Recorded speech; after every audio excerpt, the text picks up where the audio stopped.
विशेष गरेर आज क्रामाकपा केन्द्रीय कमिटीको सभा पार्टी अध्यक्ष कमरेड जेबी राईको अध्यक्षतामा पार्टी कार्यालयमा सम्पन्न भयो र पार्टीको यो केन्द्रीय सभामा आज केही महत्त्वपूर्ण विषयहरूमाथि हामीले आज चर्चा गऱ्यौँ र सर्वप्रथम पार्टीका नवनिर्वाचित केन्द्रीय कमिटी सदस्य कमरेड केडी राईको असामयिक निधन सँगसँगै आज बिहान मात्रै सिक्किमका पूर्व सांसद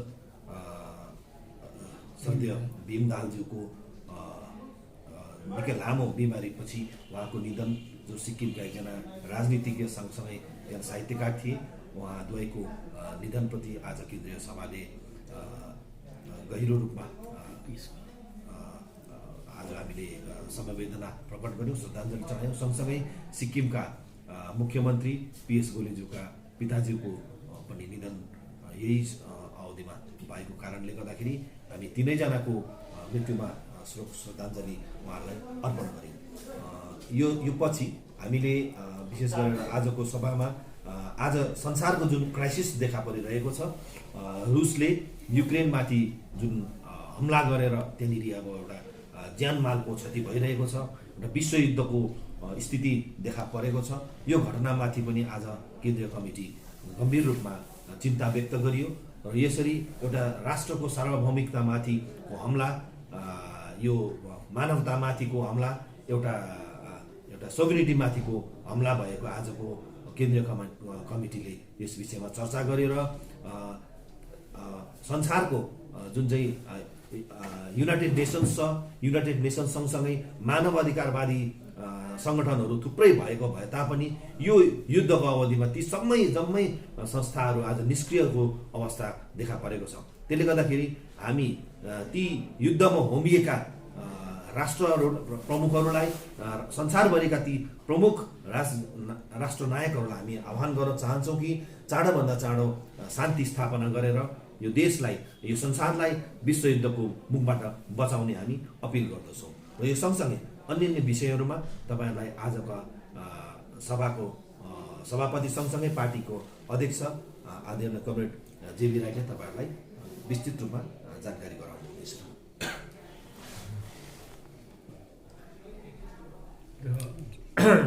आज प्रथमचोटि यहाँहरूसँग हामी यसरी प्रेस वार्ताको माध्यमबाट हाम्रो पार्टीका कुराहरू नवनिर्वाचित कमिटीको तर्फबाट राख्न यहाँको अघि छौँ र विशेष अहिले जुन प्रकारको राजनीतिक परिवेश दार्जिलिङ पहाडमा, राज्यमा, केन्द्रमा र संसारभरि व्याप्त छ, यी जम्मै विषयहरूलाई हामी कम्युनिस्ट पार्टी भएको कारणले गर्दा आज विस्तृत रूपमा आलोचना गरी यो सबै कुराहरूमाथि हाम्रो पार्टीको अडान के हुन्छ, हामी कुन कुन विषयहरूलाई प्रधानता दिएर आफ्नो पार्टीलाई, हाम्रो स्थानीय समस्यालाई या जातीय समस्यालाई हामी आउँदो दिनमा समाधानको बाटोको निम्ति अग्रसर हुनेछौँ, यी विषयहरूमा हामीले आलोचना गऱ्यौँ।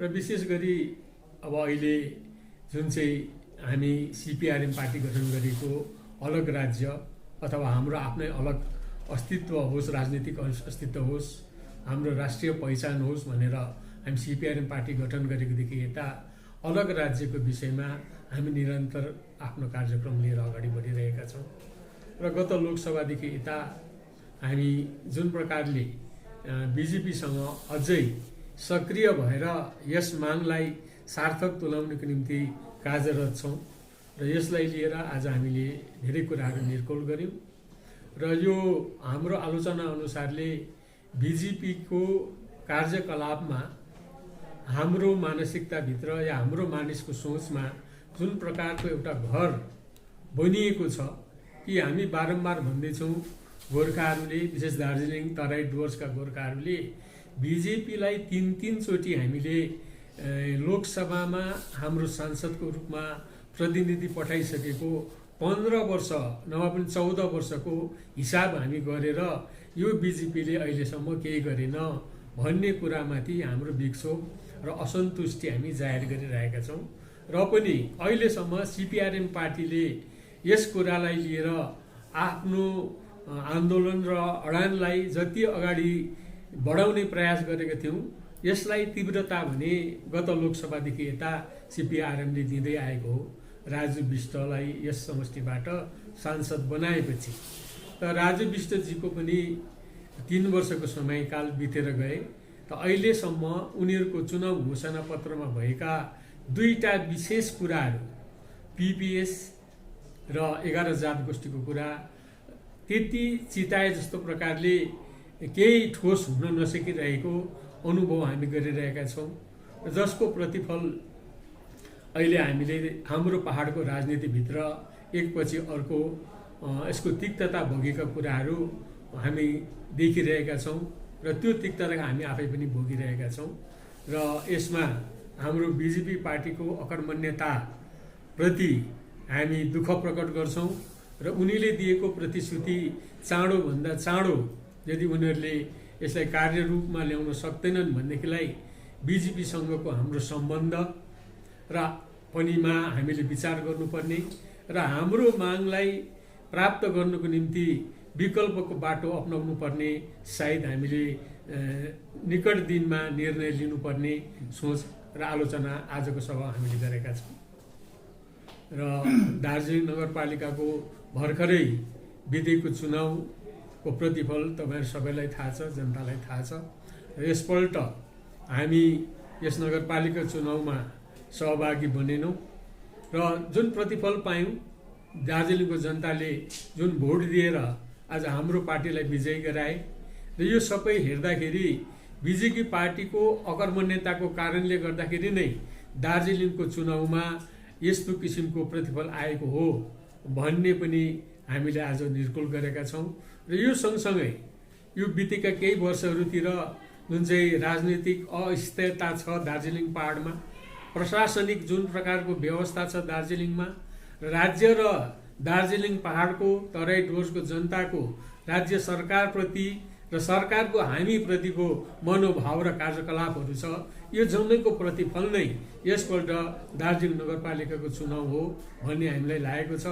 र जे होस्, एउटा स्थानीय पार्टीले यसपल्ट नगरपालिका चुनावमा विजयी भएका छन् र हाम्रो पार्टीका विजयी उम्मेदवारहरू, यसका नेतृत्वहरू, अजय एडवर्ड, उहाँहरू सबैलाई हामी हाम्रो पार्टीको तर्फबाट बधाई टक्राउँछौँ।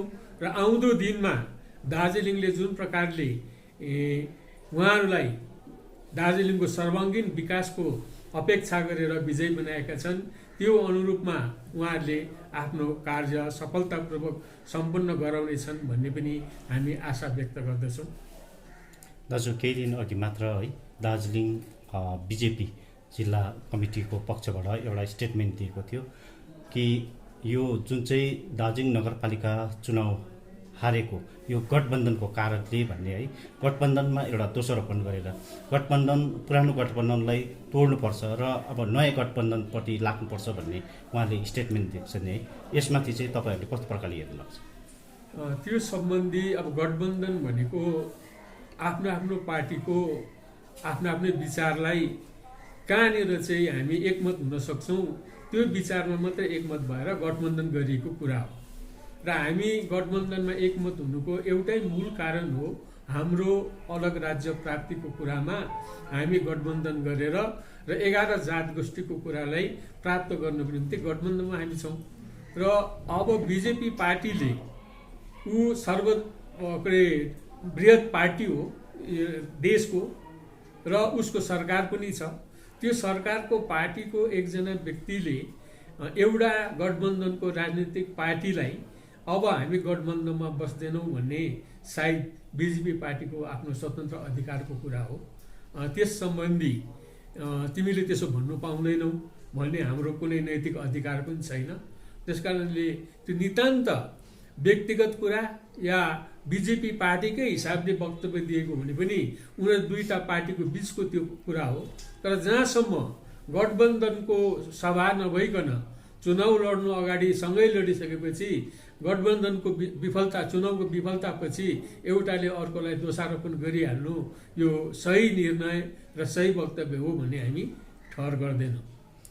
दाजु, यो एउटा दार्जिलिङ नगरपालिका चुनावलाई लिएर हेर्नु भने भारतीय है यो बिजेपी भनौँ र बिजेपी र जेएनएलएफ दुई पार्टीले नै आफ्नो एउटा उम्मेदवार खडा गरेको थियो, तर दुवै पार्टीबाट शून्यमा आएपछि है यहाँनिर यो हारको मेन कारण के जस्तो लाग्छ तपाईँ?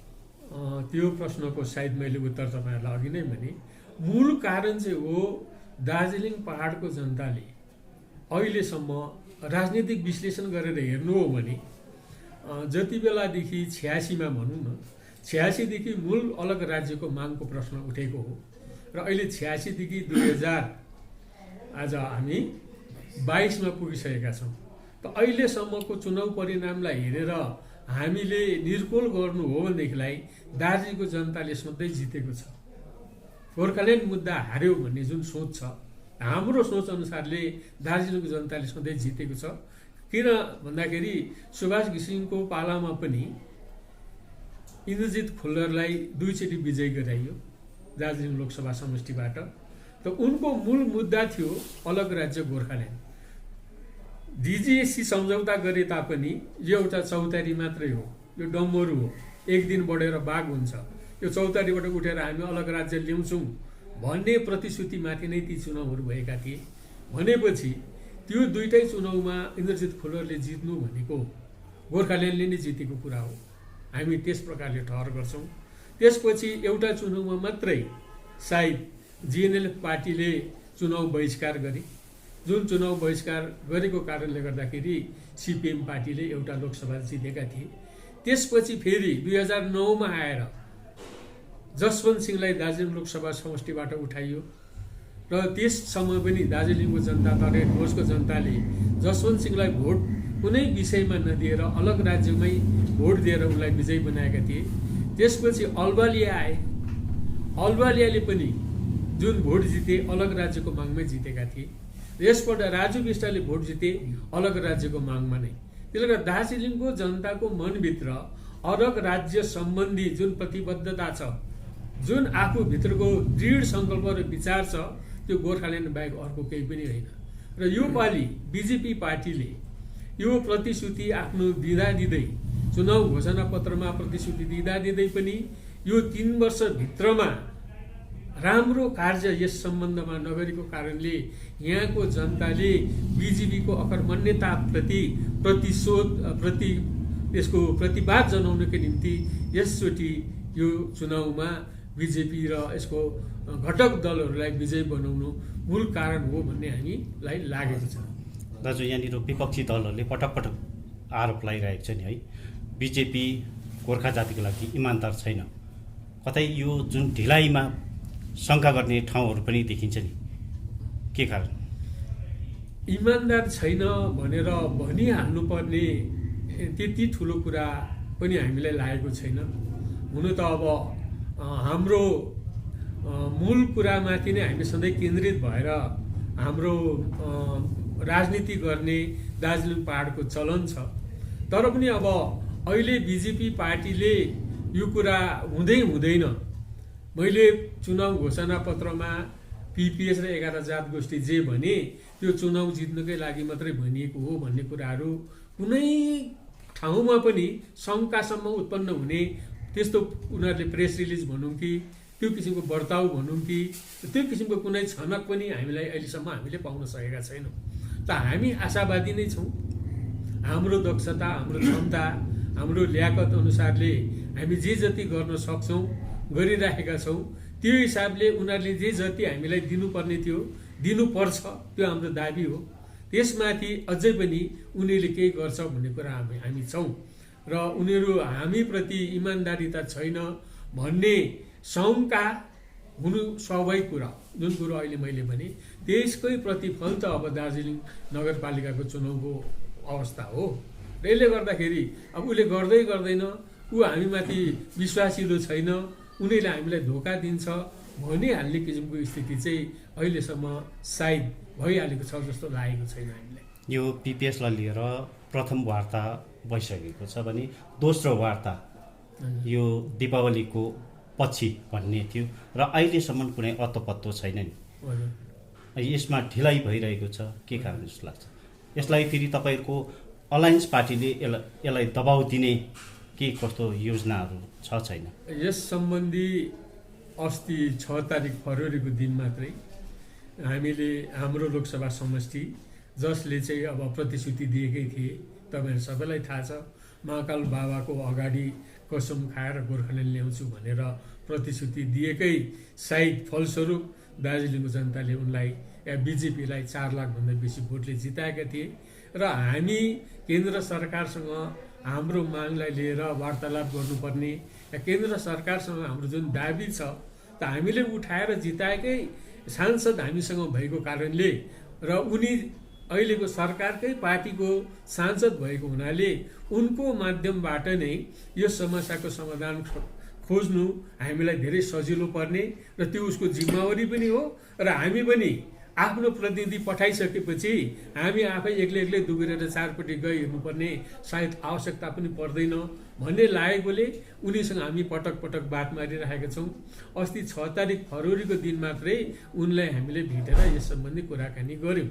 यो ढिलाइ हुँदैछ, तपाईँको सरकारले पार्टीले आफैले चुनाव घोषणा पत्रमा दिएको प्रतिश्रुतिलाई तपाईँहरूले कार्यरूपमा गर्नु किन ढिलो गर्नु हुँदैछ भन्ने प्रश्न गऱ्यौँ र उहाँले भन्नुभएको थियो सायद फरवरी दोस्रो साताभित्रमा तपाईँहरूसँग हामी भेटघाटको कार्यक्रम मिलाउँदैछौँ भन्ने उहाँको भनाइ थियो र हामीले अलिकति स्पष्ट रूपले उहाँहरूलाई हामीले जनायौँ कि यो ढिलाइ 2024लाई त प्रतीक्षा साँचेको त होइन। त्यसै कारण हामीले उहाँलाई भन्यौँ हाम्रो समष्टिको संसदको प्रतिनिधिको हिसाबले तपाईँ रुलिङ पार्टीको पनि संसद भएको हुनाले तपाईँमाथि ठुलो जिम्मेवारी छ।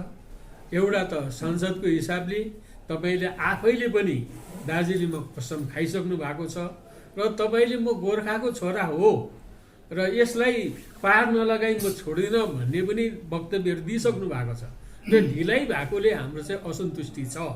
त्यसकारणले गर्दा अब तपाईँले झट्टै अर्को फेरि सभा राख्ने भन्ने कुरा गर्नुहुँदैछ। जुन प्रश्न तपाईँले गर्नुभयो, पहिलो वार्ता भयो, दोस्रो वार्तामा ढिलो हुँदैछ भन्ने कुरामा हाम्रो अडान चाहिँ हामीले राखेको छौँ उहाँहरूलाई। अब हामी तपाईँहरूको पट्टिबाट कुनै ठोस प्रस्ताव नआइन्जेलसम्म वार्ता चाहिँ वार्ताकै लागि हो भन्ने हिसाबले हामी फेरि दिल्ली आउँदैनौँ। तपाईँहरूले दिएको प्रतिश्रुति अनुसारले दार्जिलिङ तराई डुवर्सको भारतको गोर्खाहरूको इच्छा आकांक्षा अधिकारको कुरालाई कुन पक्षमा सोचेर आउँदो दिनको सभा डाक्नुहुन्छ त्यो स्पष्ट गर्नुहोस्। त्यसपछि हामी सभामा आउने निर्णय लिन्छौँ।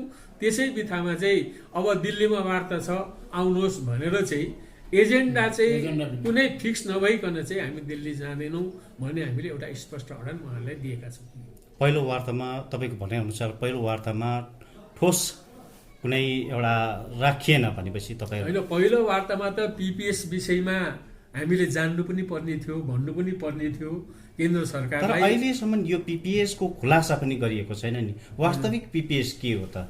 केन्द्र सरकारबाट जुन पिपिएस को कुरा उठान भइरहेछ यो वास्तविक पिपिएस के हो? यहाँनिर सँगसँगै राज्य स्तरीय पिपिएस को पनि उठान भइरहेछ। कतै राज्य र केन्द्र सरकार दुई पक्ष मिलेर राज्यभित्रकै व्यवस्था भित्राउने त होइन पाहाडमा? अब त्यो चाहिँ शङ्काको कुरा मात्रै हो, शङ्कामाथि उपशङ्का पनि हुन्छ है। हामीले बुझेको र जानेको प्रचार प्रसार गरेको र उम्मेदवार आफैले आफ्नो घोषणा पत्रलाई स्वीकार गरेर त्यसको व्याख्यान गरेको पनि पिपिएस भनेको चाहिँ अलग राज्य हो भनिएको कुरामा हामी अहिलेसम्म अडान राखेरै बसेको छौँ र त्यसमा अब केन्द्रले कसरी अडान लिन्छ र उसले राज्य सरकारकै सरसल्लाह गरेर त्यस्तै व्यवस्था दिन्छ भन्ने कुरा जस्तो मैले अहिले तपाईँहरूलाई भने स्पष्ट कुनै लाइनमा यदि सर्वसभा राखिँदैन भने त्यो माथि अब हाम्रो अडान सायद हामीले के गर्नुपर्छ त्यो तपाईँहरूलाई हामी जानकारी दिएका छौँ भनेर हाम्रो सांसदलाई जताइसकेका छौँ र अब राज्यलाई सोध्नै हुँदैन भनेर पनि अब हामी त्यो अडान पनि हामी राख्दैनौँ। किनभने अब फेडरल स्ट्रक्चरमा स्टेट र राज्यको रिलेसन पनि त मेन्टेन त गर्नैपर्छ, त्यो त हुन्छै हुन्छ। त केन्द्रले चाहिँ अब राज्यलाई सोध्यो भन्दैमा अब राज्यसँगै मिलेर केही दिने रहेछ, त्योभन्दा ठुलो चाहिँ केही दिँदैन भन्ने निष्कर्षमा हामी पुगिहालेका छैनौँ। किनभने अलग राज्य यसको अघि पनि बनियो अब लालु प्रसादले जुन वक्तव्य दिन्थ्यो झारखण्ड बनिनु पर्दाखेरि, तमिलनाडु राज्य बनिँदाखेरि तमिलनाडु सरकारले जुन वक्तव्य दिएको थियो, तर केन्द्र सरकारले उनीहरूलाई सोधेकै हो। नसोधिकन केन्द्रले आँखा चिम्म गरेर नयाँ 2टा राज्य जन्माएको होइन यो। उनीहरूको त्यो राज्य सरकारलाई सोधेर उनीहरूको प्रचण्ड विरोध हुँदाहुँदै पनि केन्द्र सरकारले त्यो 2वटा राज्यहरू गठन गरे र एउटा प्रक्रिया हो। राज्य सरकारसँग कुराकानी गरेर राज्य सरकारको अडान के छ त्यो जान्ने उनीहरूको अधिकार र त्यो एउटा प्रोसिड्युर पनि हो, त्यसलाई फलो गरिएको छ। त्यसमाथि नै हामीले निर्णय लिएर अब नहुने रहेछ भनेर हातखुट्टा छाड्ने कुरा आउँदैन। हाम्रो सिपिआरएमको अडान त हो, जबसम्म हाम्रो समस्याको समाधान हुँदैन, हाम्रो प्रब्लमलाई जबसम्म एड्रेस गर्दैन, तबसम्म हामी यो मुभमेन्टलाई, यो आन्दोलनलाई, हाम्रो मागलाई, हाम्रो अधिकारको कुरालाई जारी राख्नेछौँ। यो हाम्रो कुरा हो। दिँदैन रहेछ, हुँदैन रहेछ, खोइ दिल्लीमा त कतिचोटि गयौँ, यसले त भाकै टिपेन भनेर यता लाग्नु हुँदैन, अब यता लाग्नुपर्छ भनेर अहिले जुन किसिमको नयाँ राजनीतिक पार्टीहरू दार्जिलिङ पहाडमा जन्मेर आफू पनि उतै घुमेर उतैको गुणगान गरेर जो बसिरहेको छ, त्यो हुतिहारा राजनीति गर्नु हाम्रो निम्ति, गोर्खाको निम्ति साह्रै राम्रो कुरा हामीलाई लागेको छैन। पहाडवासी गोर्खा जातिले कहिलेसम्म प्रतीक्षा साँच्नुपर्ने हो यो पिपिएस हजुर छुट्टै राज्य गोर्खाल्यान्डको निम्ति? अब त्यो चाहिँ सरकारले भन्नुपर्ने कुरा हो। किन हामी त आजै देऊ, भरै देऊ, भोलि देऊ नै भनिरहेको छौँ। जति छिटो अलायन्स पार्टीले यसलाई दबाउ दिने कार्यहरू भएको छ कि छैन? अनि त्यही त दबाउ दिने कार्यक्रम मैले तपाईँलाई भने 6 तारिक फेब्रुअरीमा हामीले स्पष्ट अडान गरेर उनको भनौँ भने उनको अलायन्स पार्टीले कहिलेसम्म चाहिँ यसलाई प्रतीक्षा साँचेर बस्ने, यो 2024 को प्रतीक्षा नै गर्ने हो कि भन्ने? होइन, त्यस्तो टाइम लिमिट गरेर अब हामीले यति तारिकसम्म दिएन भने चाहिँ ठिक हुँदैन भन्ने हाम्रो केही अडान छैन। छिटोभन्दा छिटो देऊ है। 2024 को अगाडि उनीहरूले दिन्छ भने चाहिँ वेल एन्ड गुड, या 2023 भित्रै 22 भित्रै दिन्छ भने चाहिँ वेल एन्ड गुड, हामी स्वागत गर्छौँ। तर हाम्रो माग हो छिटोभन्दा छिटो, चाँडोभन्दा चाँडो हाम्रो एस्पिरेसनलाई चाहिँ र तिम्रो कमिटमेन्टलाई यो ढिलै गरिरहेको छ। त्यसैले गर्दाखेरि 2024 नागे भन्ने तपाईँहरू अलायन्सको लागि के सोच राख्नुहुन्छ? अब त्यो समय कालले निश्चय नै हामीलाई होइन र यहाँको जनताले, यो त पार्टीको सोच र अडानको कुरा मात्रै छैन, भारतीय गोर्खाहरूको राजनीतिक होइन सुरक्षा र राष्ट्रिय चिनारीको प्रश्नको कुरा हो। र कुनै एउटा पार्टीले या कुनै एउटा ग्रुपले, कुनै एउटा ठुलो म नेता हुँ गोर्खाको भन्ने मान्छेले यति तारिक दिनसम्म भएन भने म यसो गर्छु उसो गर्छु भनेर त्यो फोकमबुसे वक्तव्य दिने आवश्यकता साह्रै हामीलाई लाग्दैन। किनभने दिने र लिनेको बिचमा जुन एउटा सौहार्दपूर्ण वातावरणभित्र हामी यसलाई हासिल गर्ने प्रयास गर्दैछौँ। र उनीहरूको पट्टिबाट अहिलेसम्म ढिलाइ गर्नुको कारण के हो त्यो उनीहरूले बुझ्छ। हामी अड्कलबाजी लाउँदैछौँ, यसकारण पो ढिलाइ गरेको हो कि त्यसकारण पो ढिलाइ गरेको हो कि भन्ने सोच मात्रै हो। तर दिनुपर्ने जिम्मेवारी उसको पनि हो, माग्नुपर्ने अधिकार हाम्रो हो। हामी अधिकार माग्दैछौँ, जिम्मेवारी उसको हो दिने। तपाईँले भनिराख्नु भएको छ नि है, यो पिपिएस भनेको हामीले सम्झाएको पनि बुझेको पनि छुट्टै राज्य गोर्खाल्यान्ड भन्दै हुनुहुन्छ। त्यसो भए यो पिपिएस किन चाहिँ यसमा गोर्खाल्यान्ड शब्द मेन्सन गरिएको छैन त? यसलाई गोर्खाल्यान्ड सिधै मेन्सन गर्नु सकिन्थ्यो नि त, तर त्यसलाई गोर्खाल्यान्ड छुट्टै राज्य मेन्सन नगरेर पिपिएस मेन्सन गरियो नि, के कारण? त्यो समयकालभित्र जति बेला हामी चुनावको प्रक्रियामा जाँदै थियौँ है र हाम्रा धेरैवटा राजनीतिक पार्टीहरू एकमुख भएर बिजेपीको सरकारलाई हाम्रो माग सम्बन्धी तिमीहरूको अडान के छ भनेर भन्दाखेरि दार्जिलिङ तराई डुवर्स गाभिएर चाहिँ उनीहरूको स्थायी राजनीतिक समाधानको कुरा उठाउँदाखेरि हामीले अर्थ लगाएको हिसाबले हो भने दार्जिलिङ तराई र डुवर्स लगाएर स्थायी राजनीतिक समाधान भनेको त अलग राज्य गोर्खाल्यान्ड बाहेक अर्को हुँदैन, नोमेनक्लेचर हो। और गोर्खाल्यान्ड शब्द त यो शब्दको इन्टरप्रिटेसनलाई नै हेर्नु हो भने त अलग राज्यै हो नि त हामीले चाहेको त। र त्यसको इन्टरप्रिटेसन चाहिँ अलग राज्यै हो भन्ने अर्थ लगाउनु र उनीहरूले पनि वक्तव्यमा गोर्खाल्यान्ड नै हो भनेर त के अरे माथि चोकबाट हाम्रो राजु विष्टजीले आफैले पनि भन्नुभएको हो। र त्यसलाई हामीले विश्वास गर्नुपर्ने कुरा थियो। हामी दार्जिलिङको गोर्खा कि तराईको गोर्खा मात्रै कुरा नभएर अल इन्डिया गोर्खाको कुरा र त्यो सँगसँगै तराई डुवर्स पनि यो मागसँग गाभिएको हुनाको कारणले गर्दाखेरि तराई डुवर्स र दार्जिलिङको स्थायी राजनीतिक समाधान भनेको कारणले गर्दाखेरि चाहिँ हामीले त्यसको अर्थ चाहिँ अलग राज्य लगाएको। यहाँनिर खरसाङको भ्रमणमा बङ्गालका मुख्यमन्त्री आएको समय जुन चाहिँ यो राज्य स्तरीय पिपिएसको कुरा पनि उठान गरेको थियो र यहाँनिर दार्जिलिङको दुईटा है क्षेत्रीय दलहरूलाई राजनीतिक दलहरूलाई चाहिँ जुन भार सुम्पिएको छ यो मोडल रूपरेखा तयार गर्नु भनेर कतै यो केन्द्र सरकारले जुन एउटा ढिलाइ गरिरहेको छ कि राज्य सरकारको यो जुन चाहिँ मोडल रूपरेखा हेरेको बातमा बुझाएको बातमा मात्रै त्यो तय गर्ने हो कि भन्ने नि? त्यही त, त्यो त अनुमानित कुराहरू मात्रै हो त। अनुमानित कुरामा चाहिँ त्यसो होला भनेर अहिले भनिहाल्नुपर्ने अवस्था साह्रै छ जस्तो लाग्दैन। किनभने हामी जुन प्रकारले अहिले तालमेल राखेरै यो विषयमाथि त हामी अहिलेसम्म बिजेपी सरकारसँग या पार्टीसँग तालमेल राखेरै हाम्रो अलग राज्यको माग हुनुपर्छ भन्ने कुरै गरिरहेका छौँ। र बङ्गालले भनेको कुरा त तपाईँ आफैले पनि भन्नुभयो, स्पष्ट रूपमा ममता ब्यानर्जीले भन्नुभयो बङ्गालभित्रको पिपिएस तिमीहरू चाहन्छौ भनेदेखिलाई चाहिँ रूपरेखा तयारी पारेर बुझौ। अब त्योसँग त हाम्रो कुनै सरोपरै रहेन। हामीले बङ्गालभित्रको व्यवस्थादेखि बाहिरको व्यवस्था माग्नुकै निम्ति अलग राज्यको कुरा गरेको। हामीले भनेको पिपिएस भनेको चाहिँ यो अलग राज्य हो, बङ्गालभित्रको व्यवस्थाभित्र हामी बस्दैनौँ भनेको कारणले गर्दाखेरि यो माथि उनीहरू दुईटाको बिचमा के सम्पर्क छ, सम्बन्ध छ, त्यही नै मिलाएर मिलीभगत गरेर खिचडी पकाउँदैछ कि भन्ने कुरामा हामी शङ्का गरिरहने सायद समय हाम्रो भएको छैन भन्ने चाहिँ हामीलाई लागेको छ। यहाँ बङ्गालकी मुख्यमन्त्रीले जिटिए चुनाव गर्ने तयारीमा पनि रहेको छ र तपाईँहरूको पार्टी पक्ष यो जिटिए चुनावमा जान्छन् कि जाँदैन, अंशग्रहण गर्छ? जिटिए चुनाव सम्बन्धी अहिले हामीले आफ्नो निर्णय ठिक गरेका छैनौँ। किनभने अब जिटिए चुनाव कहिले हुन्छ है, र त्यो बिचमा तपाईँले पनि भन्नुभयो है, हामीले पनि भन्दैछौँ कि ममताले भन्नुहुँदैछ बङ्गालभित्रको व्यवस्थाभित्र जिटिए बङ्गालभित्रकै व्यवस्था हो है, अर्को नयाँ व्यवस्था यो भित्र आउँछ, यो बिचमा आउँछ भनेदेखिलाई होइन, त्यो जिटिएभित्र कस्तो किसिमको व्यवस्था लिएर उनीहरू आउँछ इत्यादि कुरो अध्ययन गर्नुपर्ने त्यो समयकाल छ। एउटा त बङ्गालभित्रकै व्यवस्था भएकोले त्यसलाई हामीले सहजै स्वीकार्ने अवस्था छैन। अर्को चाहिँ अब त्यो व्यवस्थाभित्र के हाल्छ उसको पिपिएसभित्र, त्यो कुराले हेरेर र त्यो बिचमा हाम्रो जुन चाहिँ वार्तालापको कुरा छ यो कति प्रोग्रेस भएर जान्छ यो माथि हामी आफ्नो निर्णय लिन्छौँ।